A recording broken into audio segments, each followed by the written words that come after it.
I'm Batman. I remember it because I'm Batman. Today, we're gonna look at one of the greatest animated shows that ever hit television. Batman, the animated series. By the way, you weigh a little more than 108. Okay, I'm sorry. I can't do Keaton very well. Let's try Christian Bale. This cartoon just showed you that it's full of people ready to believe in good. Okay, that's not gonna work. Let's try Val Kilmer. Okay, drive-through. Okay, that's definitely not gonna happen. Let's try George Clooney. Hi, I'm George Clooney. Okay, fuck this shit. I'm just doing it as myself. Yes, I've gone on record several times saying that Batman the Animated Series is the best nostalgic show ever, as well as one of the best cartoons of all time. It was dark, it was tragic, it was funny, it was goofy, it was serious. It had something for everybody. But which episodes were the absolute best? Which ones left the greatest impact on us, whether it be action-packed or dramatically heartbreaking? There's a lot to choose from, and I promise I'll try to keep my spoilers to a minimum. Oh, except maybe this one. Batman and Robin sucks! The only downside is I don't have any more Batmans to imitate. Oh, wait a minute! Kevin Conroy! That's fitting! Hold on, let me just take some testosterone pills here. Whoa, my testicles just hit the floor. This is the top 11 best Batman animated series episodes. I don't wear hockey pads!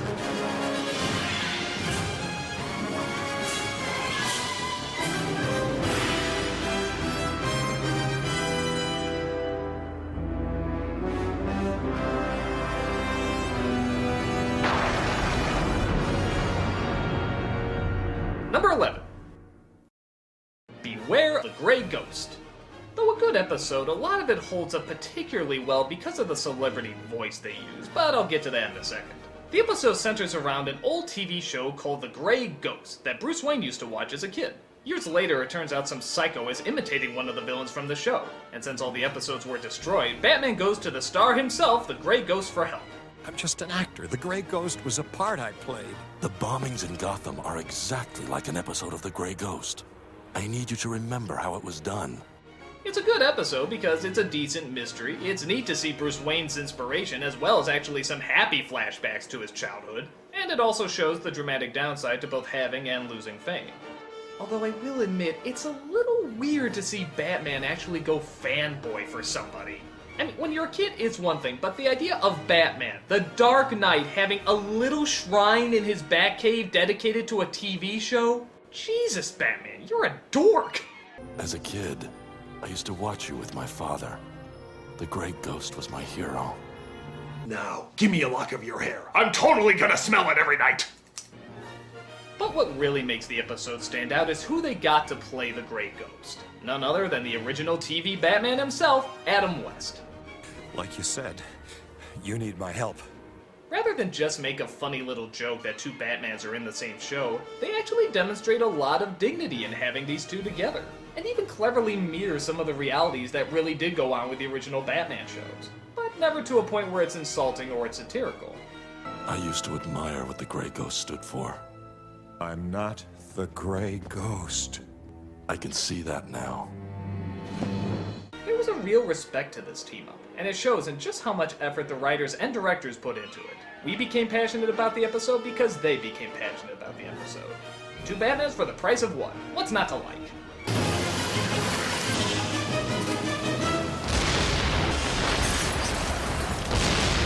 Some days you just can't get rid of a bomb. Number 10. The Man Who Killed Batman. This one gets overlooked a lot, but it really is a gem. A little twerp named the Squid wants to make a name for himself as a big-time gangster, but nobody wants him because he's a timid little screw-up.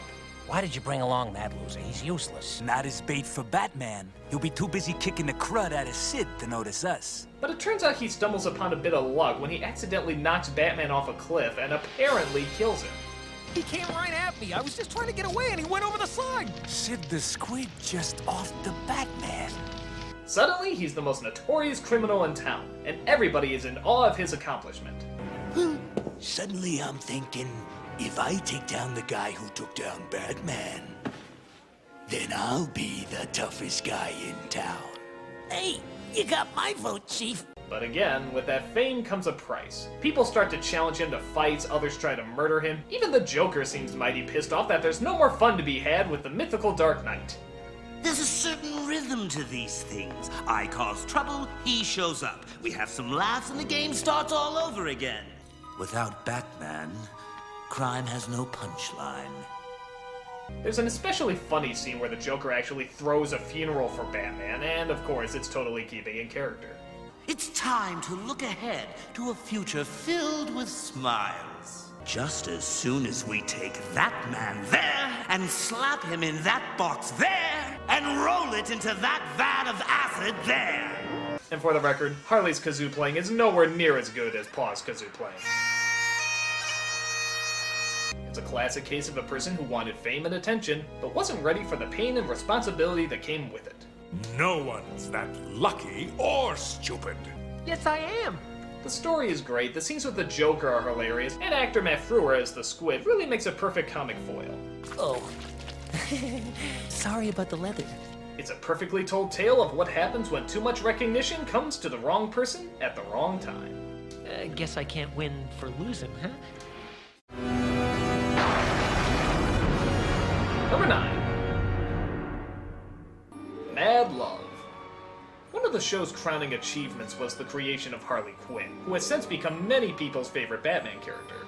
But we've never actually known her history. They've hinted at it before and dropped clues here and there, but they've never given us the straight-up details about how she ended up with the Joker. Well, this is the episode that sets it all straight. It turns out Harley was an intern at Arkham Asylum and was looking to cash in on one of the high-profile criminals to write a tell-all book about. You can't deny there's an element of glamour to these super criminals. I'll warn you right now. These are hardcore psychotics. If you're thinking about cashing in on them, think again. But when she started interviewing the Joker, he played to her weaknesses and his mind games slowly started to sink in. And just like the Dark Knight, we have no idea if his past story is the real one or a false one. My father used to beat me up pretty badly. Every time I got out of line, bam! And one night, he goes off crazier than usual. It's also the first time we get a very strong indicator that the Joker and Harley have, well, made whoopee cushion. I mean, it was hinted at before, but this scene pretty much cements that they've been together. Don't you want to rev up your Harley? Vroom, vroom. Because of that, we see in more detail just how violent the relationship is between the two of them, and how the Joker is and always has used her as just a means to an end. You've forgotten what I told you a long time ago. You always take shots from folks who just don't get the joke. And don't call me Puddin'. It's actually a pretty tragic look at abusive relationships in general. And no matter just how tormenting one can be to another, there's always something that keeps the other coming back for more. Yeah, there's quite a bit of fan service, and I don't know why the Joker looks like Mickey Mouse, but it's still a solid episode that finally fills us in with all the questions we had about our favorite henchwoman, and it didn't disappoint with the answers. My fault. I didn't get the joke.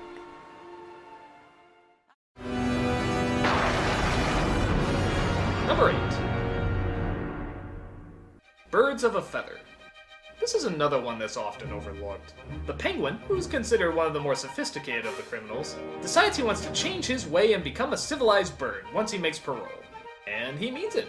He actually starts to change his ways and tries to blend in as an average citizen. He finds, though, that nobody's waiting for him and nobody's happy for his return, especially Batman. Haven't you heard? I've reformed. Wherever you go, I'll be right behind you. But it turns out an extremely rich woman named Veronica wants to date the Penguin so she can make the headlines by inviting him to her party. I've just snagged the Penguin for my party.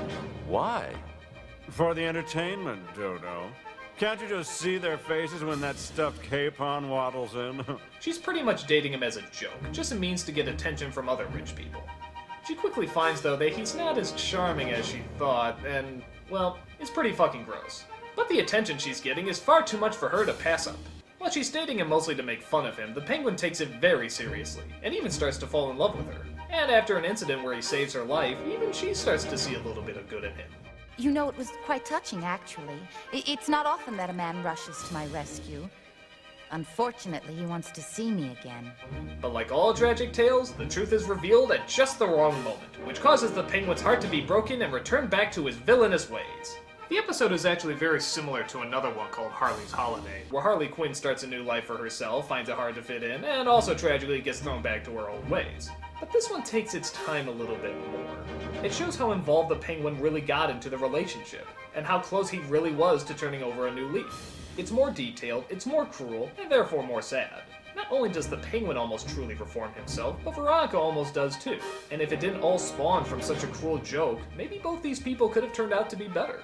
I really was growing fond of you. It's too bad this had to happen. I suppose it's true what they say. Society is to blame. High society. It's a tale of what could have been and what shouldn't be done. Ain't love a bitch?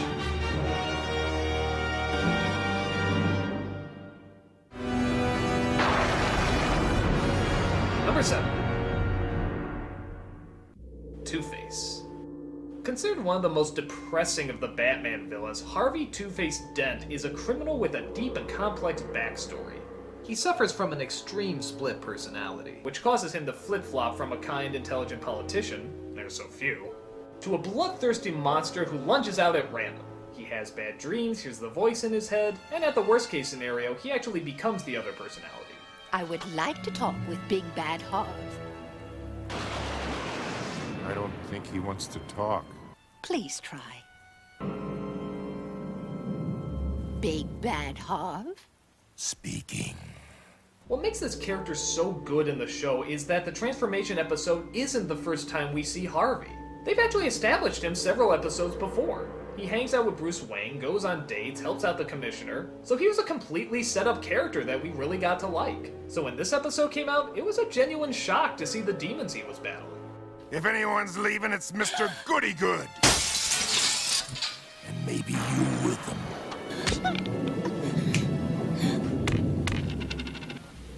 Did I do this? Instead of acid being thrown in his face, we have an explosion that destroys half of his body. To see this character permanently lose himself to the other personality is just gut-wrenching.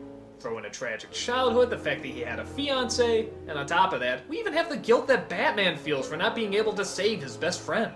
I mean, just look at some of these dream sequences. Harvey, please! Let me help you! Why couldn't you save me?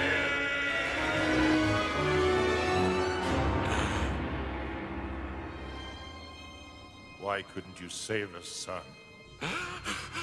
Jesus, man! Could you throw like a happy face in there or something?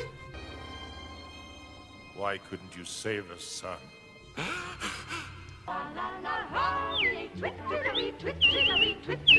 The angles are great, the shadows are great, the animation is great, it's just a great episode. Two-Face is just another addition to the Lost Souls that makes this show so friggin' hardcore. It's time, Harvey. It's time. Number 6. Over the Edge. Now, with a title like that, you know some shit has to go down in this episode. And by God, it does. Get a load of this opening. It starts out with Batman and Robin being chased by Commissioner Gordon and his men trying to gun them down right after they arrest Alfred. And the award for best what the fuck opening goes to... that! I mean, holy fuck, that's one hell of a way to start out! But that's nothing. That's just the intro. Every holy shit moment you can imagine happens right after this. We find out in a flashback that because of a fight with the Scarecrow, Batgirl gets killed, smashes into her father's car, and Gordon then finds out that she was his daughter the whole time. How could you? I worked with you, trusted you. And you never told me? He quickly discovers who Batman is, goes full force in taking him down, Nightwing is taken to jail, Robin is told to turn himself in, Gordon even makes a deal with Bane to go after Batman, knowing he'll show up to his daughter's funeral. Good fuckity hell! There's no place to run, Wayne. I want him alive. Alive to rot away in Arkham, surrounded by the monsters he's created. How can anyone not like a setup like this? It's intense, it's action-packed, it's just awesome. Now, the problem that most people have with this episode is the ending. And Yeah, I'd be lying if I said I thought it wasn't a bit of a cop-out, too. I don't know, maybe it's because we could all see it coming, and I guess we sort of thought they'd throw a better twist on top of it, but it's not one of the stronger endings. Despite that, though, the majority of the episode still holds up pretty strong, and it's still a great what-if story. It's dark, it's brooding, and the scenario is pretty extreme. And for those wondering how the ending could have been improved, join me over at pick number 5.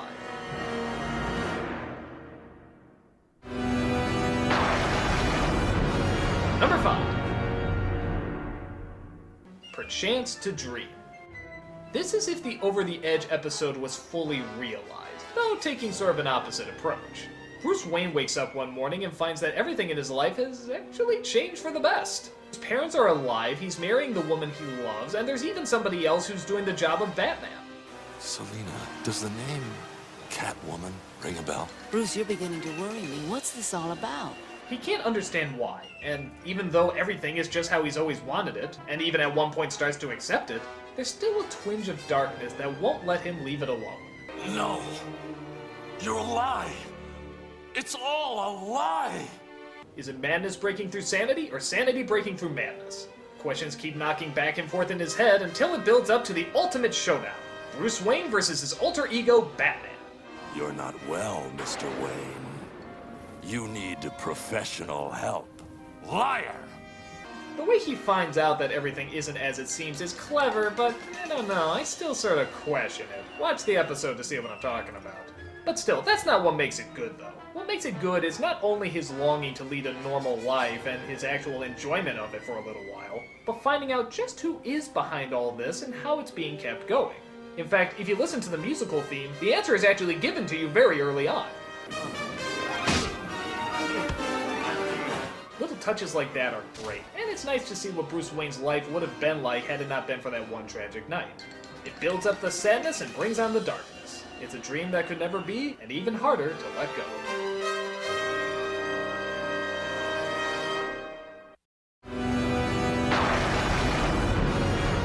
Number 4. Heart of Ice. Much like how the show created Harley Quinn, they also recreated Mr. Freeze, giving him a very different and much darker backstory. Freeze in this version was originally a scientist, trying to find a cure for his deathly ill wife who he has cryogenically frozen to save her. Once he goes over budget though, his boss comes in to shut the experiment down, dooming his chances of ever seeing her again.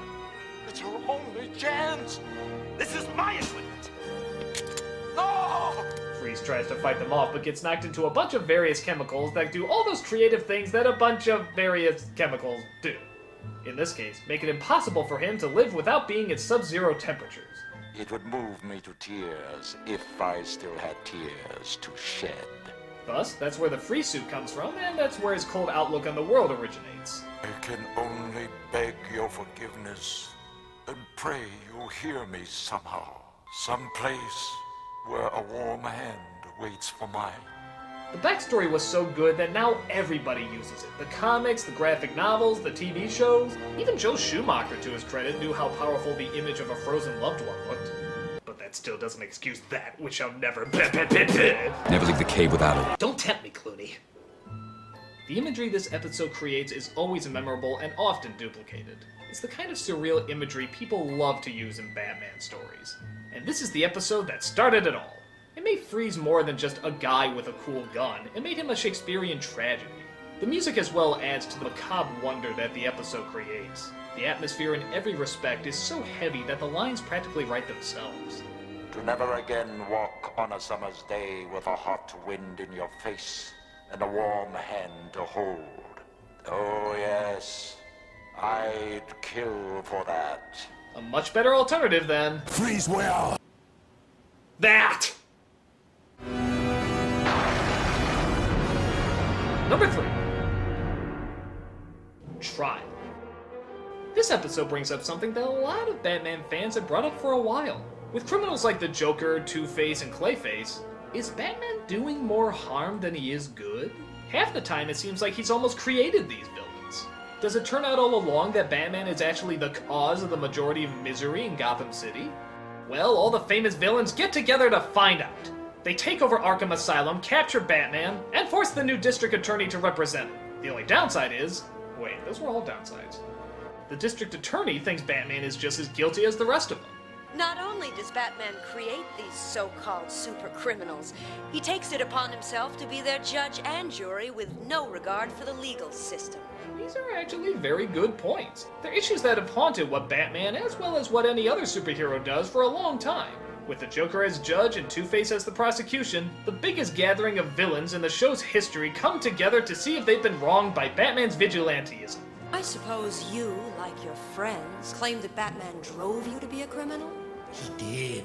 You brainwashed and kidnapped a woman who rejected you.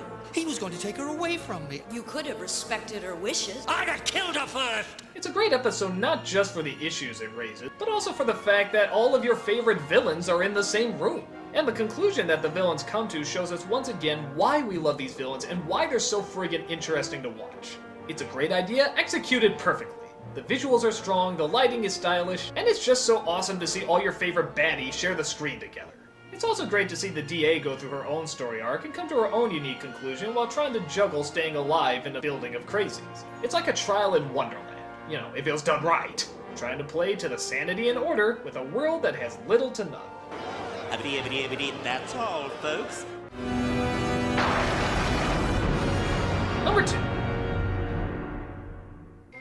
Baby Doll.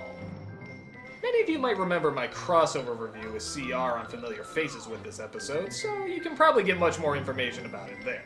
But once again, it's an episode that is seriously overlooked. It's about an actress from a sitcom who has a rare disease that keeps her from growing taller. She was born with systemic hypoplasia, a rare condition that kept her from aging. Would you believe she was 20 years old in that clip? Crushed by the fact that her career never went anywhere, she becomes deranged and psychologically obsessed with getting the cast back together and staying in her fictional sitcom world. Mary Doll, is this a joke? No, sillies. I'm baby, member. Together again, forever and ever.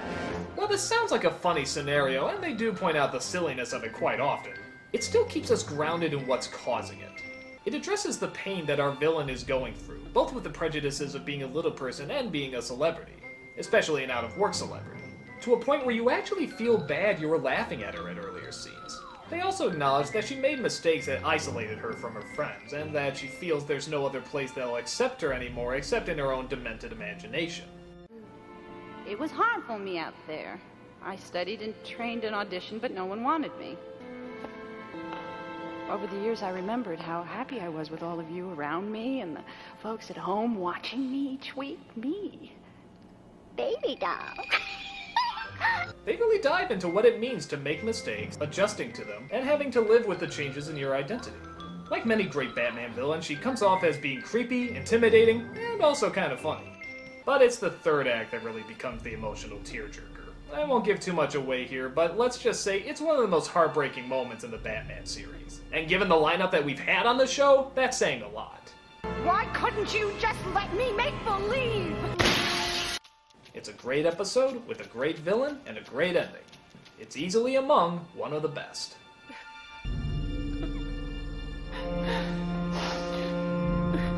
I didn't mean to.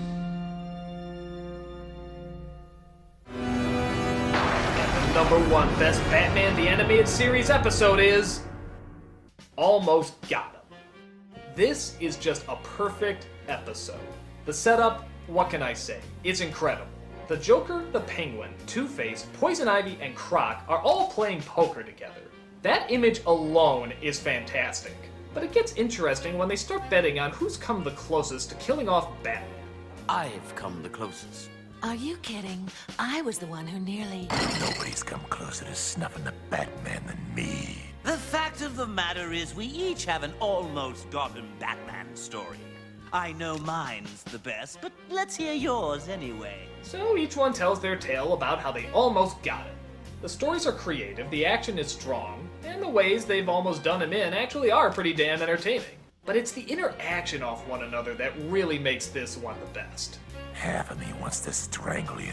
And what does the other half want? To hit you with a truck. We used to date. It's not sad, it's not tragic, it's not even really that dark. It's just the villains chilling out being the villains. And you know what? That's pretty fucking cool. Most people realize that the strength of Batman comes half from him and half from his opponents. So the more real and identifiable they are, the more drawn in we become. This is the episode where the villains seem the most human. They're not up to anything, they're not planning any evil schemes, they're just playing cards. It's actually nice to see them just relax and be themselves. And the dialogues they have are just great, including one of the funniest moments in any of the shows. Anyone else want to go? Hey! There I was, holed up in this quarry, when Batman came nosing around. And? I threw a rock at him.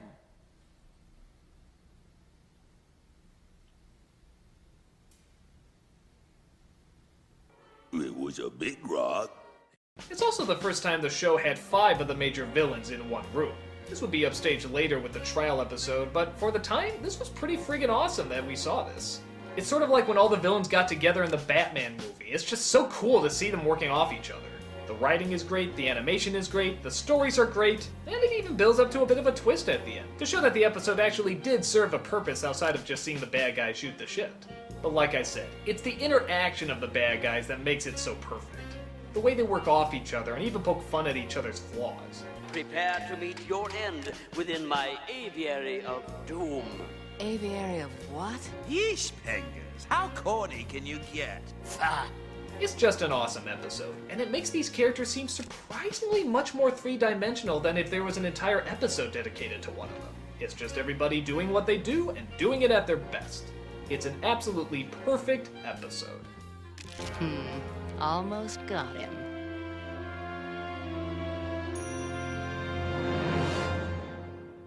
And those are my top 11 Batman the Animated Series episodes, one of the greatest shows of all time.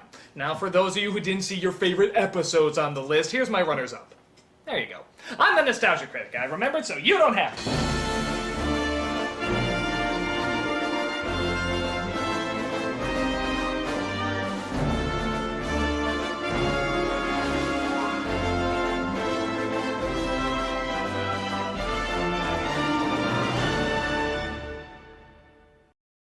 It was a big rock.